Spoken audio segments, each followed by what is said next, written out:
Assalamualaikum warahmatullahi wabarakatuh. Apa kabar semuanya? Mudah-mudahan sehat selalu. Semangat terus ya untuk belajar. Kembali lagi kita belajar bahasa Indonesia dengan materi hikayat atau melestarikan nilai kearifan lokal melalui cerita rakyat. Makanya simak terus video ini sampai tuntas. Kali ini kita akan membahas tentang pengertian hikayat, karakteristik hikayat, nilai-nilai dalam hikayat, karakteristik bahasa hikayat, dan membandingkan penggunaan bahasa dalam cerpen dan hikayat. Cerita rakyat sudah tidak asing di telinga kamu pastinya. Kamu sering mendengarkan cerita rakyat, mungkin diceritakan oleh ayah atau ibu kamu saat kamu waktu kecil. Nih, cerita rakyat memiliki banyak ragam. Salah satunya adalah hikayat.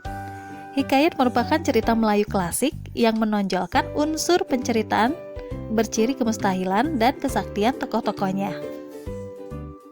Sekarang kita lihat karakteristik hikayat. Nah, yang pertama ada kemustahilan. Salah satu ciri hikayat adalah kemustahilan dalam teks, baik dari segi bahasa maupun dari segi cerita. Kemustahilan berarti hal yang tidak logis atau tidak bisa dinalar. Kita lihat contoh kemustahilan. Bayi lahir disertai pedang dan panah. Yang kedua, seorang putri keluar dari gendang. Kedua kalimat tersebut memang terlihat mustahil sekali, karena memang tidak logis atau tidak masuk akal, bahkan tidak pernah terjadi dalam kehidupan nyata. Yang kedua yaitu kesaktian. Selain kemustahilan, seringkali dapat kita temukan kesaktian para tokoh dalam hikayat. Kesaktian dalam hikayat Indra Bangsawan contohnya, ditunjukkan dengan kesaktian kedua pangeran kembar, Sah Peri dan Indra Bangsawan. Adapun ketiga tokohnya tersebut, contohnya pada kalimat berikut ini. Yang kesatu yaitu Sah Peri mengalahkan Garuda yang mampu merusak sebuah kerajaan. Pada kalimat yang kedua, raksasa memberi sarung kesaktian untuk mengubah wujud dan kuda hijau untuk mengalahkan Buraksa. Yang ketiga, Indra Bangsawan mengalahkan Buraksa. Pada kalimat ketiga ini memiliki kesaktian masing-masing. Yang ketiga yaitu anonim. Salah satu ciri cerita rakyat termasuk hikayat adalah anonim. Anonim berarti tidak diketahui secara jelas nama pencerita atau pengarang. Hal tersebut disebabkan cerita disampaikan secara lisan. Bahkan dahulu masyarakat mempercayai bahwa cerita yang disampaikan adalah nyata dan tidak ada yang sengaja mengarang. Yang keempat adalah istana sentris. Hikayat seringkali bertema dengan berlatar kerajaan. Kalau kamu pernah membaca hikayat Indra Bangsawan, hal tersebut dapat dibuktikan dengan tokoh yang diceritakan. Latar tempat dalam cerita tersebut adalah negeri yang dipimpin oleh raja serta istana dalam suatu kerajaan.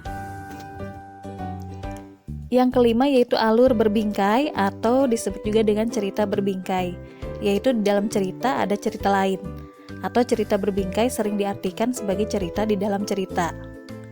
Nah, cerita berbingkai ini adalah bentuk cerita yang berpokok pada suatu cerita, kemudian menerbitkan bermacam-macam cerita lagi.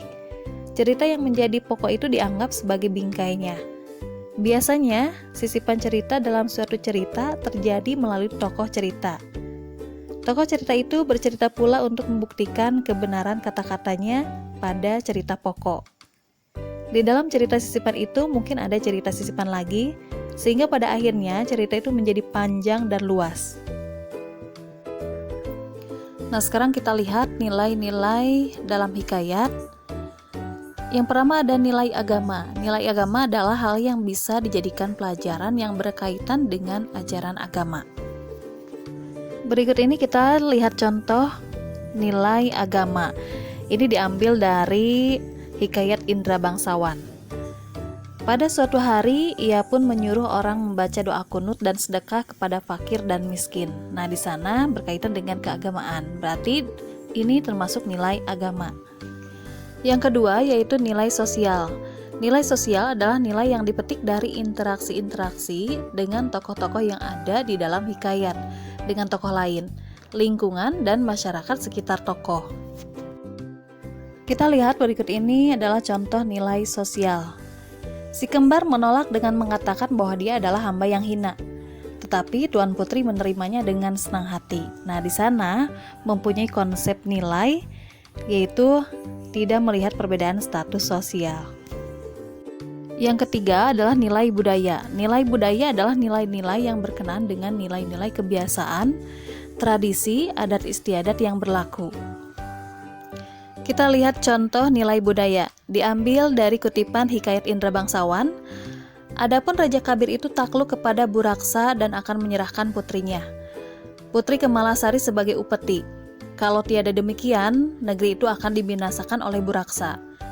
Ditambahkannya bahwa Raja Kabir sudah mencanangkan bahwa barang siapa yang dapat membunuh Buraksa itu akan dinikahkan dengan anak perempuannya yang terlalu elok parasnya itu. Barang siapa yang dapat susu harimau beranak muda, ialah yang akan menjadi suami Tuan Putri.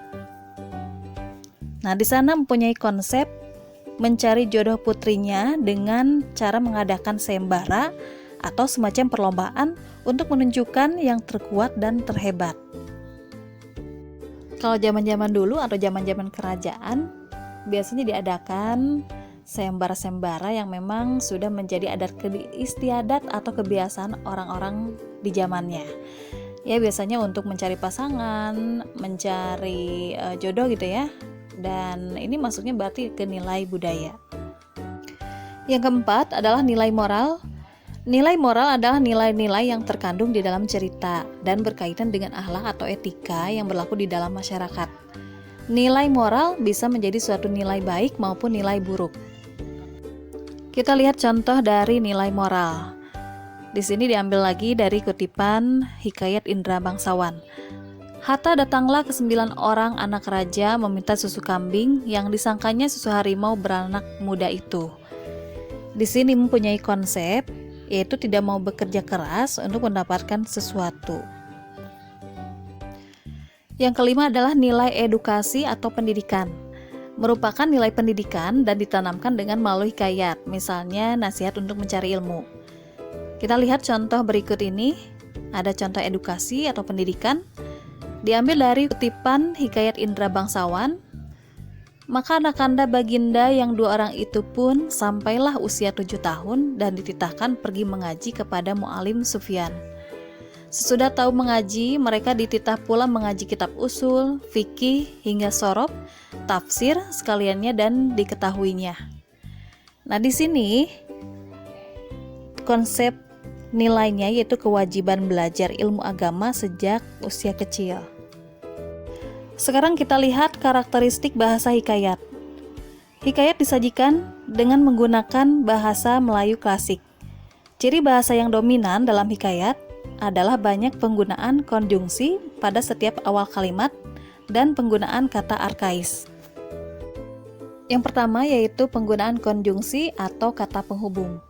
Contohnya maka, pada, lalu, dan lain-lain. Kita lihat kutipan hikayat berikut ini. Mari kita simak. Di sini ada beberapa yang menggunakan kata penghubung. Di sini ada kata maka. Itu sudah terlihat jelas yang digaris bawahi. Nah, ini maka. Nah, ini digunakan sebanyak 3 kali. Jadi cukup banyak untuk digunakan dalam satu paragraf. Selain banyak menggunakan konjungsi, hikayat juga menggunakan kata-kata arkais. Hikayat merupakan karya sastra klasik, artinya usia hikayat ini jauh lebih tua dibandingkan usia negara Indonesia. Meskipun bahasa yang digunakan adalah bahasa Indonesia atau berasal dari bahasa Melayu. Tidak semua kata dalam hikayat kita jumpai dalam bahasa Indonesia sekarang.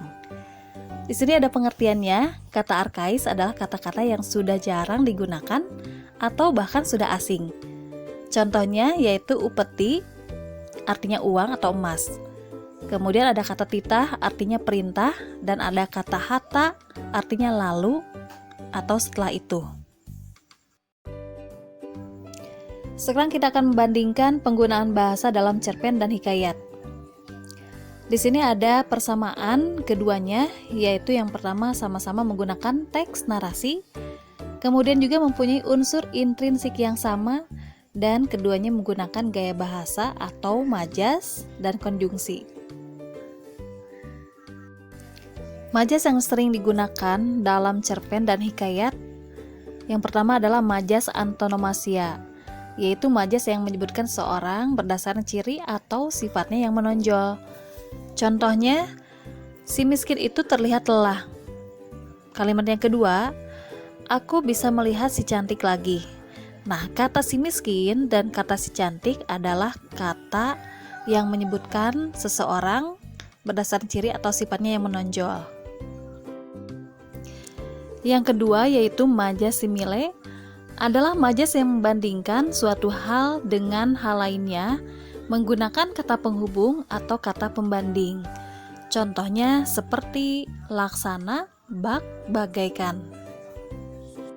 Contoh kalimatnya, wajahnya bersinar bagaikan bulan purnama. Yang ketiga yaitu majas metafora. Ialah majas yang membandingkan antara dua hal yang berbeda. Jika menurut KBBI atau Kamus Besar Bahasa Indonesia, metafora merupakan pemakaian kata atau kelompok kata bukan arti yang sebenarnya, melainkan sebagai lukisan yang berdasarkan persamaan atau perbandingan. Contohnya tulang punggung. Pemuda itu menjadi tulang punggung keluarga. Yang kedua, atau kalimat yang kedua yaitu perpustakaan adalah gudangnya ilmu. Yang keempat adalah majas hiperbola. Adalah gaya bahasa yang melebih-lebihkan atau membesar-besarkan kenyataan yang sebenarnya. Di sini ada contoh kalimatnya, larinya secepat kilat. Kemudian gedung tinggi itu mencapai langit. Nah, kedua kalimat itu rasanya tidak mungkin karena memang larinya secepat kilat. Apakah kalian pernah lihat? Atau gedung tinggi itu mencapai langit, padahal masih jauh untuk ke langit. Nah, itulah majas hiperbola yang memang sangat melebih-lebihkan sesuatu. Ya, itulah pembahasan singkat tentang materi hikayat. Tentunya kalian bisa lebih tahu lagi dengan membaca hikayat-hikayat yang sudah populer. Di antaranya ada hikayat Indra Bangsawan, ada hikayat Bayan Budiman, ada hikayat Si Miskin, dan masih banyak yang lainnya juga. Gali terus informasi dan pastinya belajar terus, semangat. Cukup sekian untuk pembelajaran kali ini. Wassalamualaikum warahmatullahi wabarakatuh.